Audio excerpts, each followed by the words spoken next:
Good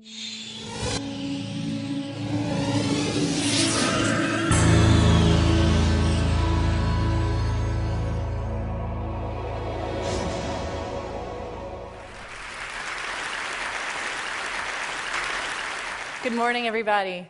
I work with really amazing little itty-bitty creatures called cells. And let me tell you what it's like to grow these cells in the lab. I work in a lab where we take cells out of their native environment, we plate them into dishes that we sometimes call Petri dishes, and we feed them, sterilely of course, with what we call cell culture media, which is like their food, and we grow them in incubators. Why do I do this? We observe the cells in a plate and they're, just on the surface. But what we're really trying to do in my lab is to engineer tissues out of them. What does that even mean? Well, it means growing an actual heart, let's say, or grow a piece of bone that can be put into the body. Not only that, but they can also be used for disease models. And for this purpose, traditional cell culture techniques just really aren't enough. The cells are kind of homesick. The dish doesn't feel like their home. And so we need to do better at copying their natural environment to get them to thrive. We call this the biomimetic paradigm, copying nature in the lab. Let's take the example of the heart, the topic of a lot of my research. What makes the heart unique? Well, the heart beats rhythmically, tirelessly, faithfully. We copy this in the lab by outfitting cell culture systems with electrodes. These electrodes act like mini pacemakers to get the cells to contract in the lab. What else do we know about the heart? Well, heart cells are pretty greedy. Nature feeds the heart cells in your body with a very, very dense blood supply. In the lab, we micropattern channels in the biomaterials on which we grow the cells. And this allows us to flow the cell culture media, the cell's food, through the scaffolds where we're growing the cells, a lot like what you might expect from a capillary bed in the heart. So this brings me to lesson number 1. Life can do a lot with very little. Let's take the example of electrical stimulation. Let's see how powerful just one of these essentials can be. On the left, we see a tiny piece of beating heart tissue that I engineered from rat cells in the lab. It's about the size of a mini marshmallow.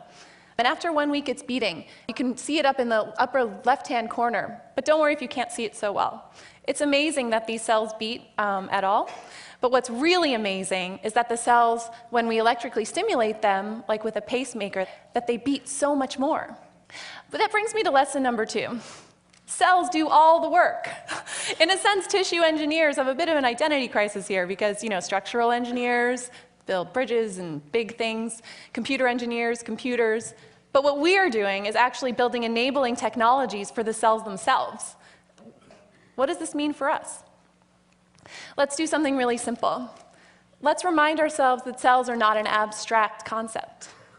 Let's remember that our cells sustain our lives in a very real way. We are what we eat could easily be described as we are what our cells eat.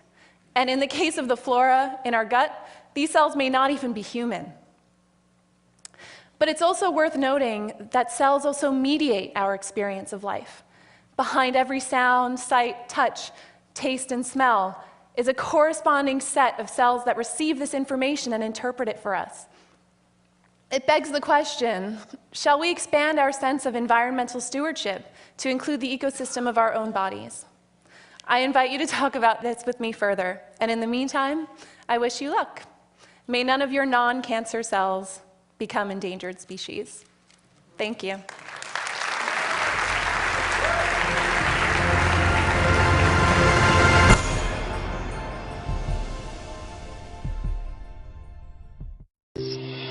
Vegetative reproduction includes all those processes of propagation in which a part of the plant's body is separated from the parent and gives rise to a new individual without any obvious changes in the protoplast.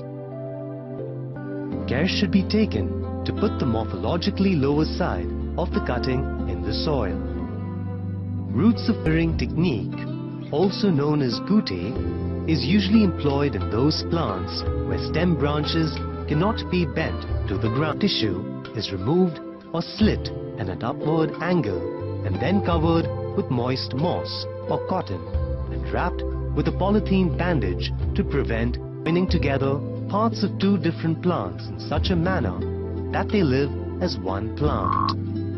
Grafting of a T-shaped incision is made in the bark of the stalk.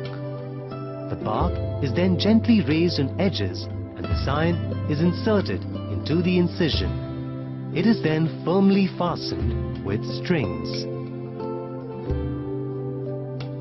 The bud germinates after some time and becomes a part of the new plant. Roses, if shoot, apical, meristems of about 0.25 millimeters long with 1 or 2 leaf primordia are inoculated.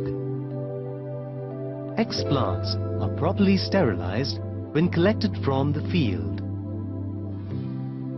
It can be transferred to the soil after 4 to 6 weeks.